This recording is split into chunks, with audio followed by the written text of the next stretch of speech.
Nós estamos nessa manhã aqui, irmãos, para receber o nosso irmão missionário, novo missionário do nosso campo, Eliel. 6 anos atrás, a IBAI apoiou, não é, junto com a GEVAN, o trabalho de plantar uma igreja sob a liderança do pastor Isaías e Ana Cláudia, ali na Santa Felicidade. Esse casal querido da igreja, uma conhecida igreja, que exerceu o ministério aqui, trabalhou lá durante um tempo, e depois, nesse processo todo, entenderam que era um tempo de se retirarem e estão para Belém, né, fazendo mestrado, estudando e abençoando muito lá.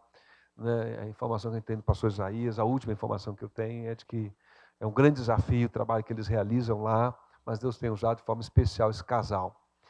E aí o pastor Helmut Shaw e Alone assumiram a congregação. Eu não sei se pastor Helmut e Alone, se Alone com o pastor Helmut, né? Eu não sei quem assumiu quem apoiou quem no final das contas, né? Mas eles, como casal, como família pastoral, missionários nossos, têm exercido até este momento a liderança daquele trabalho. Como fruto, nós temos visto o crescimento, novas ideias surgindo, novas lideranças que Deus tem levantado ali.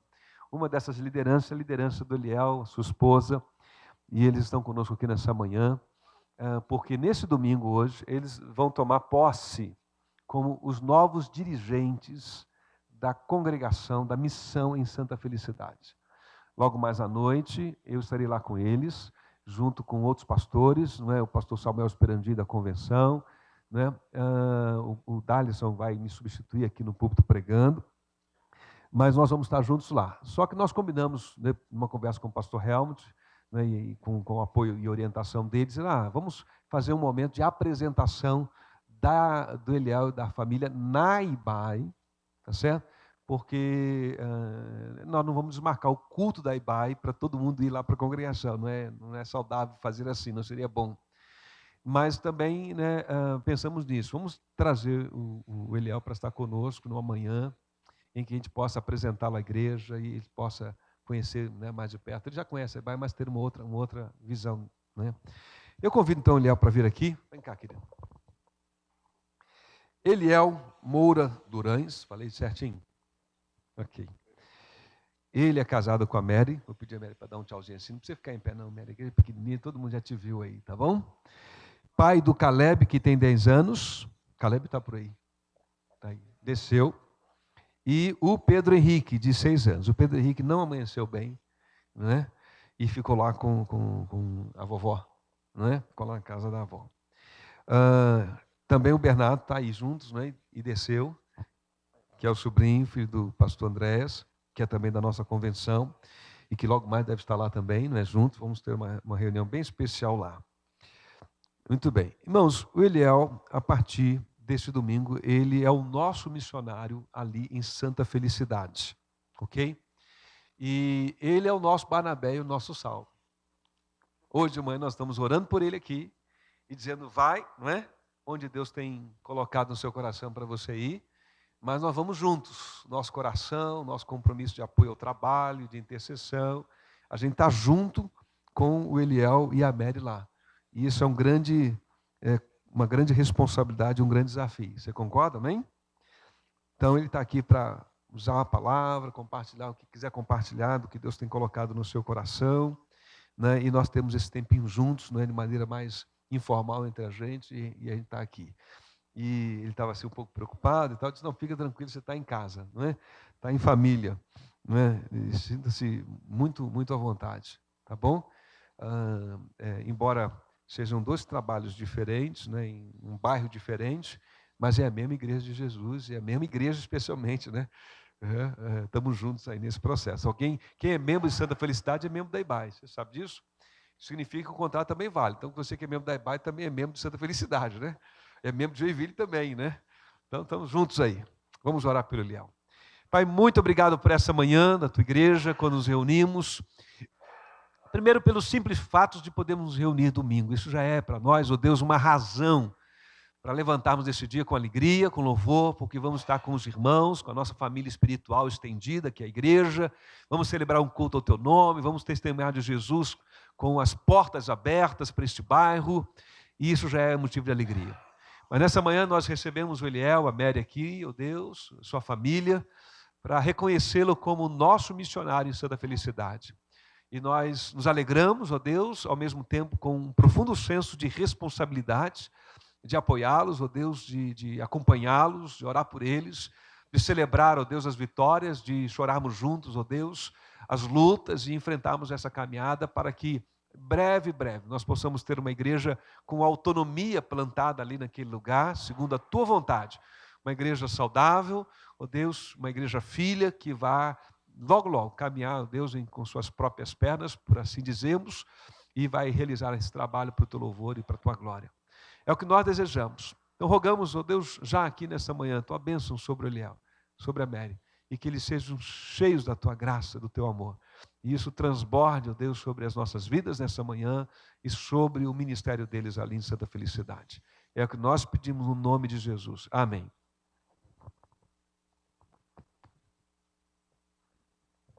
Estamos dentro do tempo, mais ou menos, né? Pastor gosta tanto do microfone que estava levando ele embora. Bom dia, irmãos. Que a graça e a paz do Senhor Jesus esteja sobre a sua vida nessa manhã. Pois bem, o pastor Natan fez a apresentação, ele só esqueceu de fazer um comentário que a Mary é a mulher mais linda do mundo. Não é só daqui, não. As demais que me perdoem, mas é uma verdade. E Pedrinho, ele não pôde vir, ele não está muito bem. Então, uma outra hora vocês terão a oportunidade de conhecer o Pedrinho. A Mary, às vezes o pessoal me pergunta, como é que você encontrou essa moça lá no Rio Grande do Sul, alemã e tal? Eu orei, a Bíblia manda a gente orar e vigiar, né? Eu orei, ela não vigiou, casou comigo.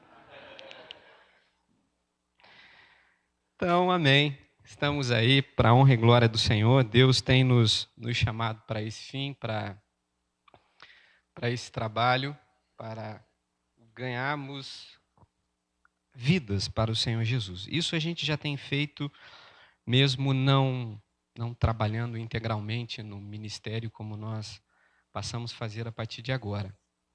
Mas nós sempre fizemos isso a partir do momento em que fomos chamados por Jesus para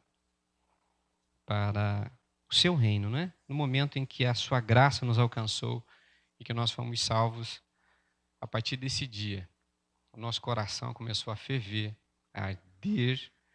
Eu me recordo que conversei com um amigo meu, comecei a ler a Bíblia, e aí eu conversei com um amigo meu, falei, Fernando, o nome dele. Hoje eu oro por ele, inclusive, porque está meio fraquinho. Mas conversei com o Fernando e falei assim, Fernando, o que eu posso fazer para conhecer a Bíblia? Eu passei tantos anos na igreja, nasci num lar cristão e parece que eu não conheço a Bíblia o tanto quanto deveria. Hoje eu olho para trás, eu acho que era meio cedo, pastor, eu tinha 18 anos. Aí eu falei, mas eu não conheço a Bíblia como eu podia conhecer. Tinha feito vestibular, ia fazer administração de empresa na época. Aí o Fernando disse para mim, por que você não faz teologia? Eu falei, tá aí, vou fazer teologia. E fui para o seminário teológico com o objetivo de estudar a Bíblia. Cheguei lá, metodologia científica de estudo, filosofia, introdução à filosofia. Eu falei, mas e a Bíblia? Quando que a gente vai ver isso, né? Pois bem, bom, com o tempo nós fomos entendendo um pouquinho melhor e encontramos dentro de nós esta paixão pelo ministério. E quando eu casei, pouco antes de casar, eu disse à minha esposa, olha, eu ainda não sou, mas um dia eu vou ser um pastor. Você vai casar com alguém que vai ser um pastor, é bom que você saiba disso. Ela disse, amém. Amém, não é? E aqui nós estamos hoje, essa noite, chegamos a esse sonho, que eu creio que nasceu no coração de Deus, isso já há 18 anos atrás, e hoje nós vamos colocar em prática.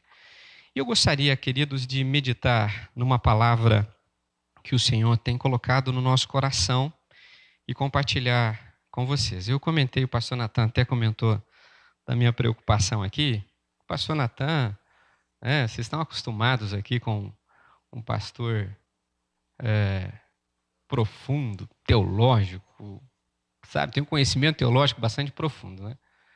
Mas a palavra do Senhor, ela se renova a cada manhã, não é? O amor de Deus, ele se renova. E a palavra do Senhor, ela é eu tenho ela para mim como sendo um poço inesgotável. Sempre que precisamos de água, a gente vai ali e Deus fala conosco de alguma forma. Então eu gostaria de meditar algo na palavra do Senhor, em algo que o Senhor tocou no nosso coração. Eu gostaria que você abrisse a sua Bíblia em Atos, no capítulo 2, versículos 44 em diante. 44 a 47.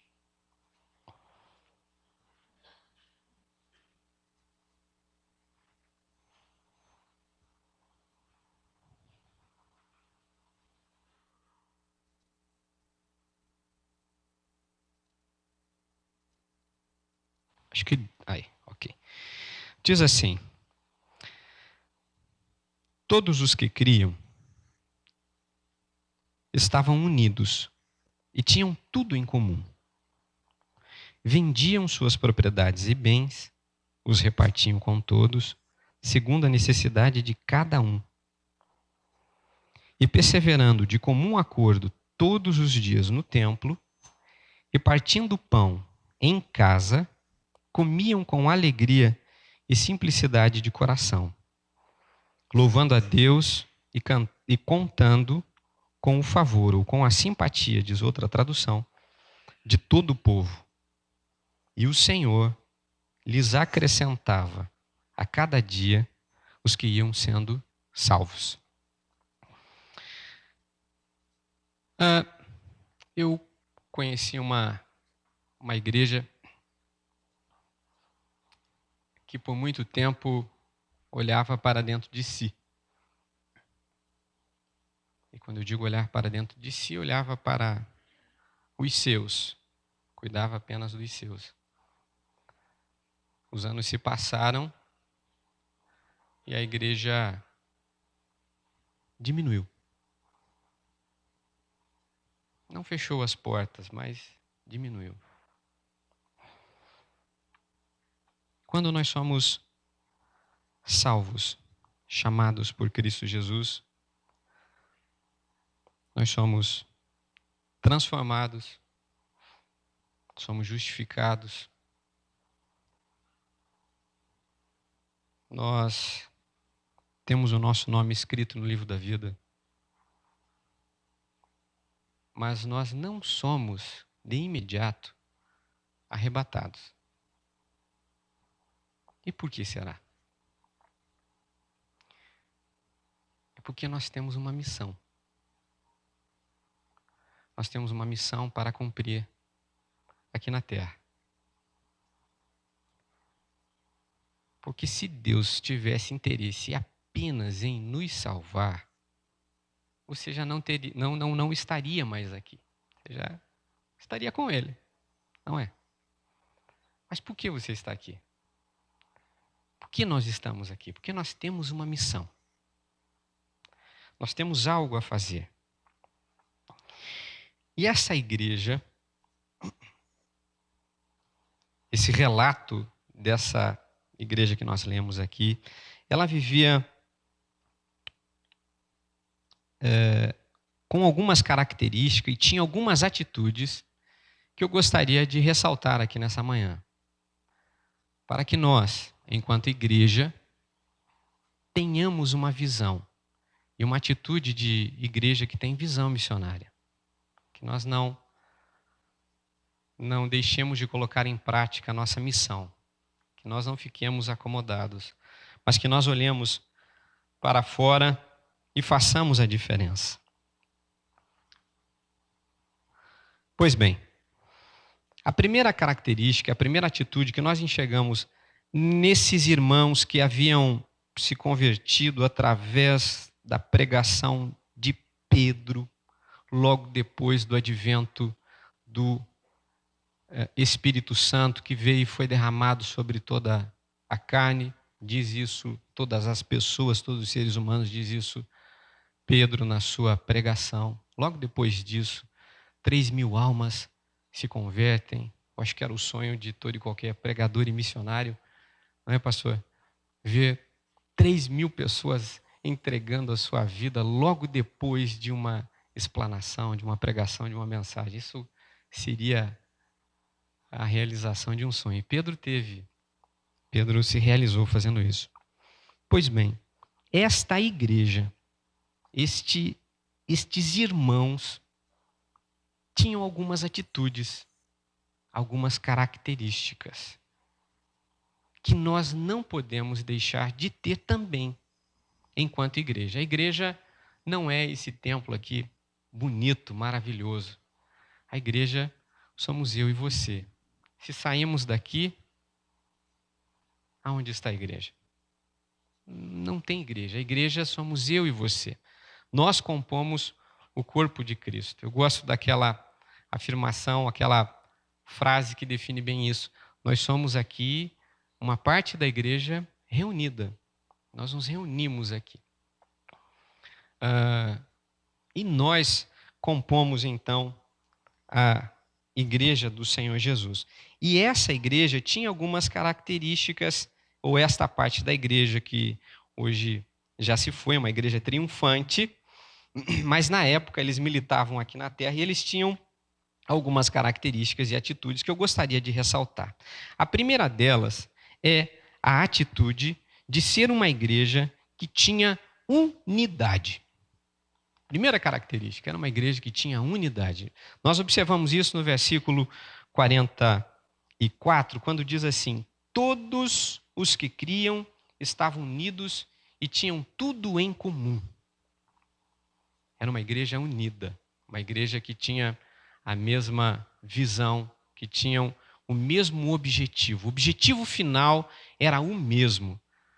Você pode divergir ou ter uma ideia diferente do seu irmão, da forma como você pode fazer as coisas. Mas o objetivo final tem que ser o mesmo, até porque nós somos seres humanos, somos diferentes um do outro, não é? Alguns são mais temperamentais, outros são menos, outros são mais, tem um pavio um pouquinho mais curto, outros têm mais paciência, mas, e cada um age, um pouquinho mais lento, outro é um pouquinho mais ágil, não, tem que ser assim, assado e tal, mas o objetivo final tem que ser o mesmo, como o pastor citou aqui no início. O nosso objetivo tem que ser ganhar almas. A igreja está aqui por uma missão, para ganhar almas. Falamos isso no início. Pois bem, e no verso 44, a igreja ela tinha essa característica. Todos estavam unidos e tinham tudo em comum. Salmo 133 diz assim: quão bom e quão suave é que os irmãos vivam em união. Vivam em união.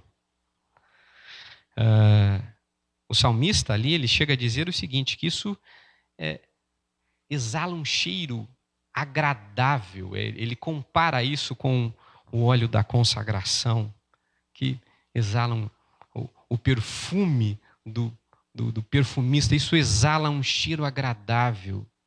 É tão bom quando você chega num lugar onde tem unidade, onde tem união. Respeita-se as diferenças, mas tem união. A primeira característica é essa. Eu não gostaria de me ater muito nela, mas todos os que criam estavam unidos e tinham tudo em comum. Todos os que criam.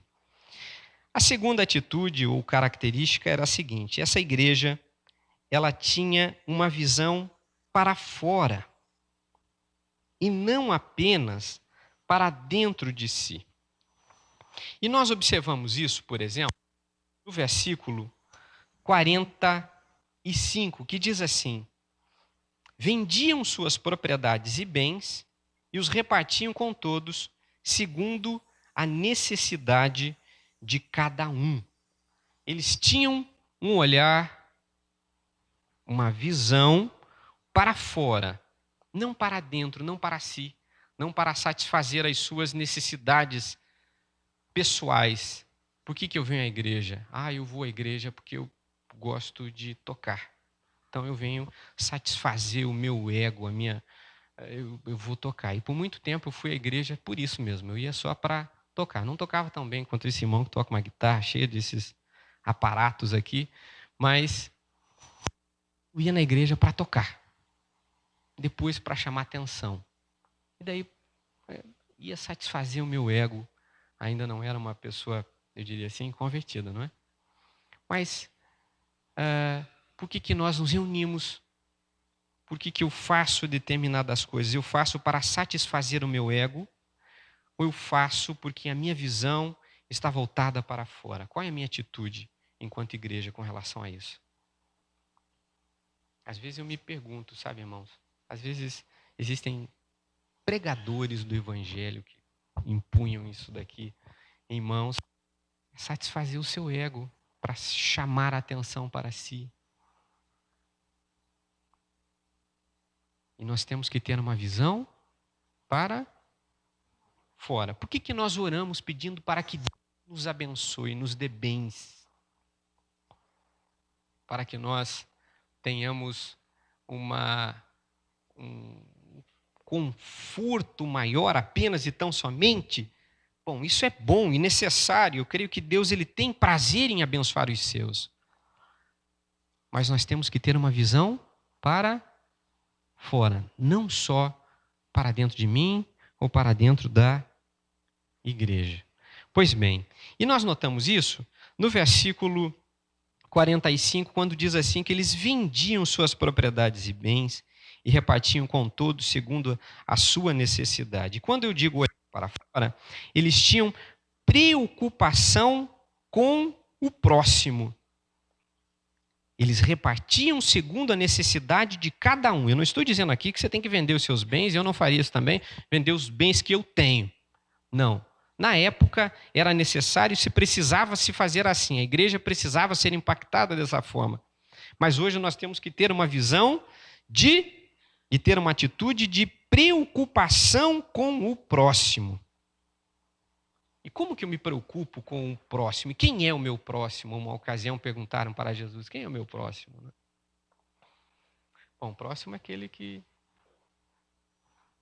Samaritano, por exemplo, a pessoa que estava caída e ferida, o samaritano passou próximo dele, o bom samaritano, aquele que todo judeu israelita detestava. Não, esse não é religioso o suficiente. Mas ele tinha um bom coração, e Jesus conta essa parábola, né, essa história, e ele tinha um bom coração e ajuda aquela pessoa necessitada. Quem é o teu próximo? Bom, e o que é se preocupar com o próximo?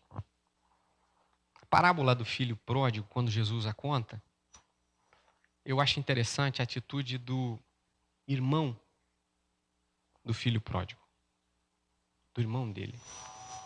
O irmão dele, ele disse, quando o filho pródigo retorna, o irmão dele olha para o pai e diz, pai, e eu estou aqui, eu não perdi nada do que o Senhor tem, não extraviei nada, eu estou cuidando aqui, se arrebenta a cerca, eu corro ali, conserto a cerca, se os animais fogem, eu reúno aqui o pessoal, vou lá, capturo os animais e os trago de volta.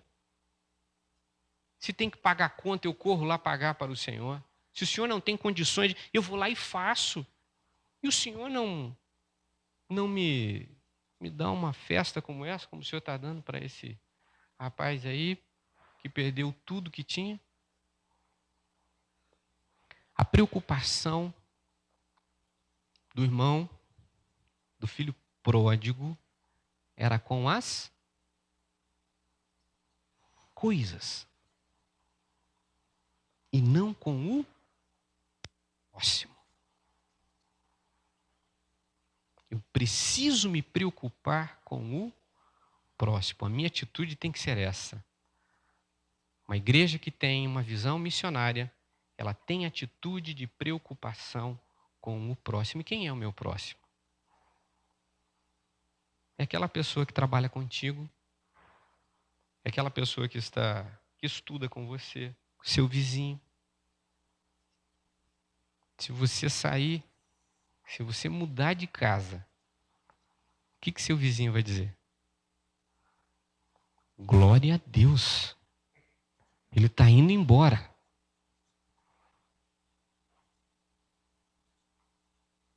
Você tem preocupação com o seu vizinho? Quais são as suas atitudes para com ele? Essa deve ser a visão de uma igreja, ou a atitude de uma igreja que tem visão missionária. A preocupação com o próximo. Eu preciso conhecer quais são as necessidades das pessoas e não estar necessariamente preocupado com as coisas aqui. Queimou um negócio, queimou um microfone, amém? Prega sem. Queimou isso, queimou aquilo. A minha preocupação não tem que ser voltada para aqui, para as coisas de dentro. Eu preciso estar preocupado com pessoas, com as necessidades que ela tem. E, gente, tem muitas pessoas com necessidades por aí. Pessoas que têm necessidades financeiras, mas pessoas que têm necessidades de um ombro amigo, pessoas que têm necessidade de alguém que apenas fique ao lado esperando e abra os ouvidos para que ela desabafe, para que ela fale.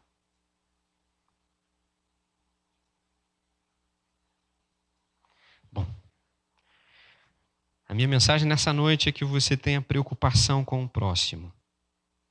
Não fique atento às coisas. Uma igreja que tem a visão missionária, ela tem uma atitude, a seguinte atitude, ela utiliza os seus bens, o seu trabalho e a sua casa a serviço do reino.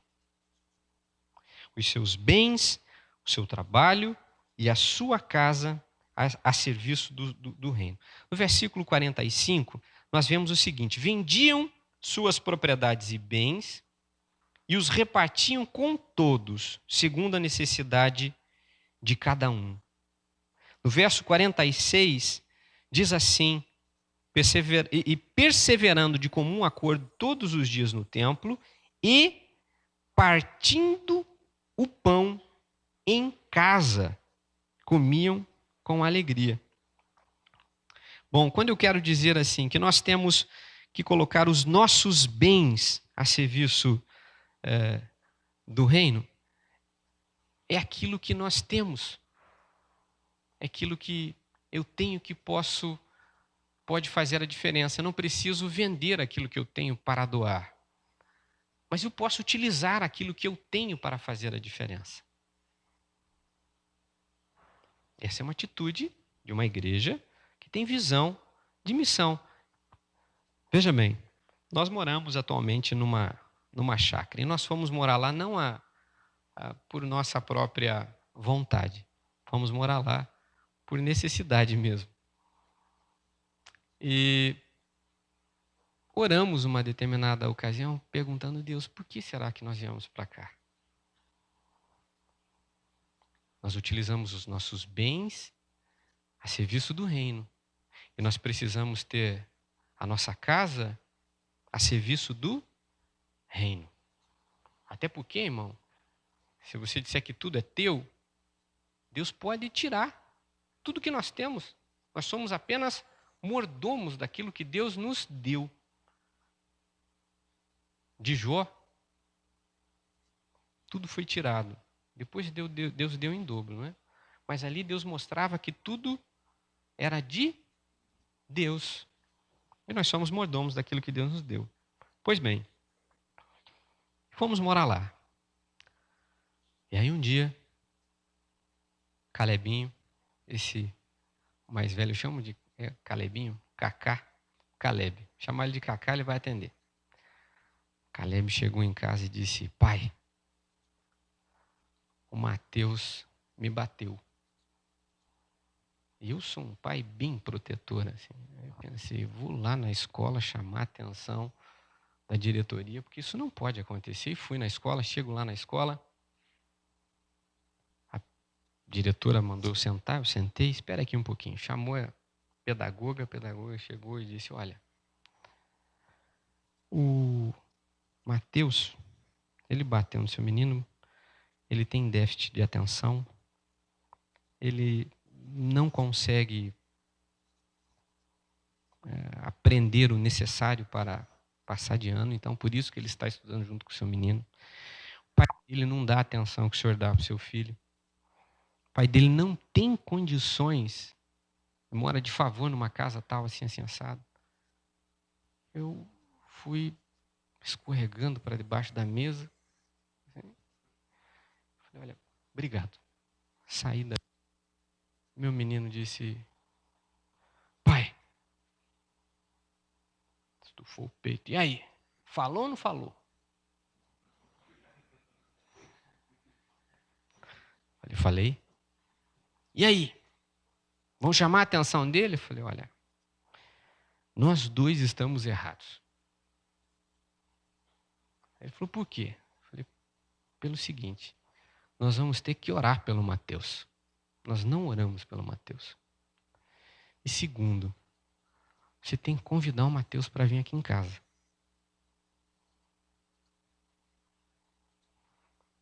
Ele gosta de jogar bola? Gosta. Então, aí tem um campinho aí, a gente joga bola aí. E ele convidou o Mateus foi lá, jogamos bola. O Mateus se tornou o melhor amigo do Caleb. E nós começamos a estudar a Bíblia com os pais do Mateus, que foi na nossa casa tomar um café com a gente. Quando eu digo que nós temos que utilizar os bens que nós temos e a nossa casa a serviço do reino, eu digo que nós temos que fazer isso. Nós temos que ter preocupação com o próximo. Essa é a primeira atitude de uma igreja que tem visão missionária. Segundo, eu preciso utilizar os bens que Deus me deu. Porque Ele não me deu à toa. Utilizar os bens que Deus me deu.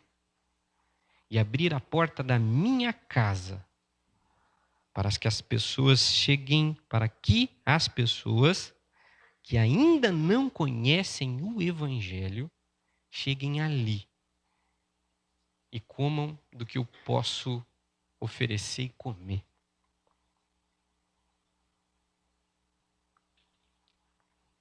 Bom, depois disso surgiu a tarde da galera lá em casa aos sábados. Então, agora tem 17, de 15 a 20 juniores que se reúnem lá em casa. Nós ensinamos um princípio bíblico para eles e damos um lanchinho para eles e conseguimos levar 9 deles para o Acajumé. O Nicolas aceitou a Jesus. Bom, ainda, eu preciso colocar o meu trabalho a serviço do reino. Bom, Deus não faz os bens caírem do céu aqui no meu colo, não é? Sei que acertasse numa Mega Sena ou coisa assim, mas não cai. Como é que eu conquisto os bens? Através do meu trabalho. E eu entendo que o trabalho nosso, e aqui nós encontramos isso quando eles utilizavam, vendiam os seus bens, era a forma que eles tinham de chegar até as pessoas. Eu entendo que o nosso trabalho, ele tem que ser colocado a serviço do reino. Eu contei para o Charles, meu pai era barbeiro. Ele não gostava que chamasse de cabeleireiro, não, porque cabeleireiro tinha tendências, não é? Então tinha que ser barbeiro. Não sou cabeleireiro, não. Sou barbeiro. Então tá bom, pai. E só corto cabelo masculino. E era isso mesmo. Bom. E ele foi um exemplo para mim. ele me mostrou que o trabalho nosso pode ser colocado a serviço do reino. Veja, é uma igreja com visão missionária e que tem essa atitude de colocar o seu trabalho a serviço do reino. Eu mandei um WhatsApp para o meu irmão semana passada, salvo engano, nós tivemos no congresso da Junta de Missões Mundiais. O pastor Cláudio disse assim: olha, tem um hospital aqui em Campo Largo que atende os missionários e pastores que precisam e não têm condições gratuitamente. Vamos orar por eles. Hospital do Rocio.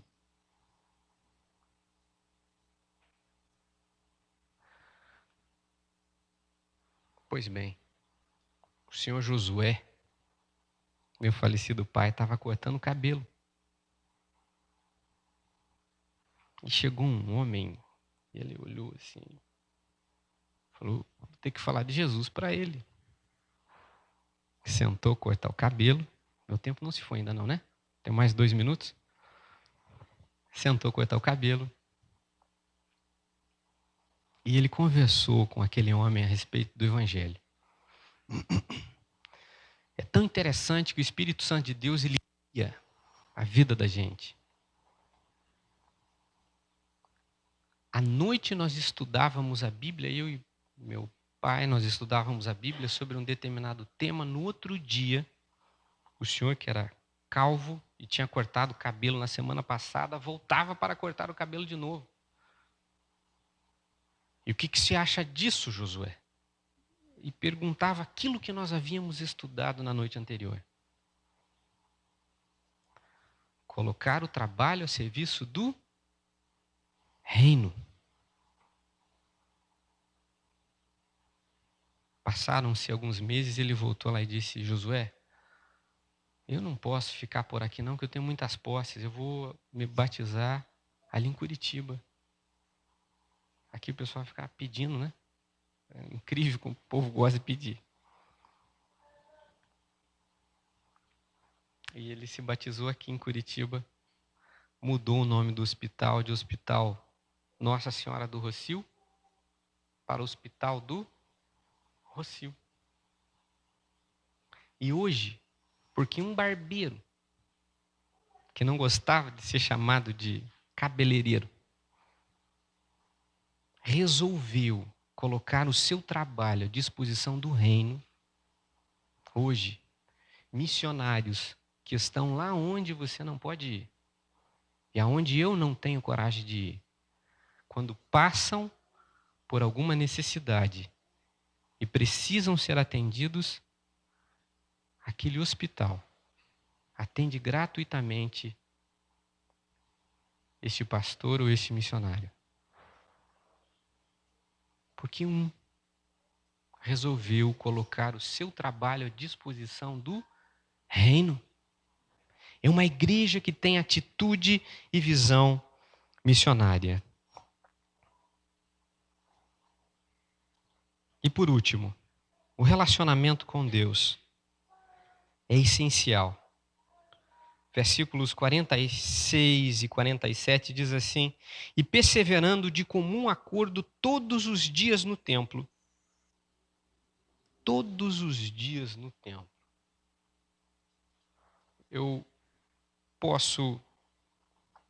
não preciso necessariamente estar todos os dias aqui na igreja, mas eu posso ter o meu devocional, o meu período, o meu tempo de oração, o meu tempo de comunhão com Deus, de leitura da Bíblia, da sua palavra, que é a palavra de Deus, para que de alguma forma Ele fale comigo e eu mude aquilo que precisa ser mudado em mim. E como nós cantamos o hino ali, para que as pessoas possam ver Cristo na minha vida. Não há outra maneira a não ser se relacionando com Deus. Versículo 47, louvando a Deus e contando com a simpatia do povo, louvando a Deus. Louvando a Deus por tudo, diz uma tradução. Louvando a Deus, agradecendo a Deus por tudo que Ele fez e tem feito, por tudo que Ele me deu. E por tudo que Ele fez por mim. E pelo fato de Ele ser Deus, Ele precisa ser louvado. Ele é Deus. Se nós desaparecemos daqui, Ele continua sendo Deus. Se eu não quiser mais apregoar o Evangelho, Ele continua sendo Deus. Ele é Deus, Ele merece ser louvado porque Ele é Deus.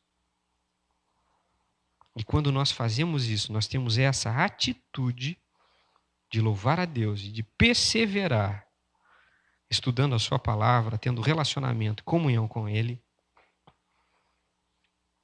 nós passamos a ser um pouquinho mais parecidos com Ele. Quando nós nos aproximamos dEle, Jesus ele diz assim, em João, no Evangelho de João, capítulo 3, depois que ele tem uma conversa com Nicodemos, ele diz assim que aqueles que não têm boas obras, não é?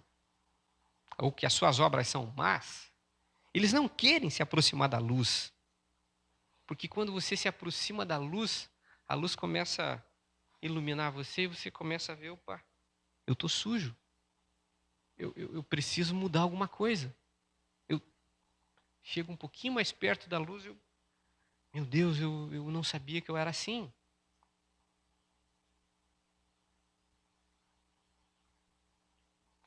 Quando nós nos relacionamos com Deus, quanto mais tempo eu invisto em me relacionar com Deus, melhor eu me torno, porque eu consigo enxergar em mim os meus erros, os meus defeitos, aquilo que eu não consigo ver com os meus olhos carnais, naturais, mas quando eu me aproximo de Deus, eu começo a enxergar. Porque a luz dele me ilumina. E as minhas obras, boas ou más, elas são expostas.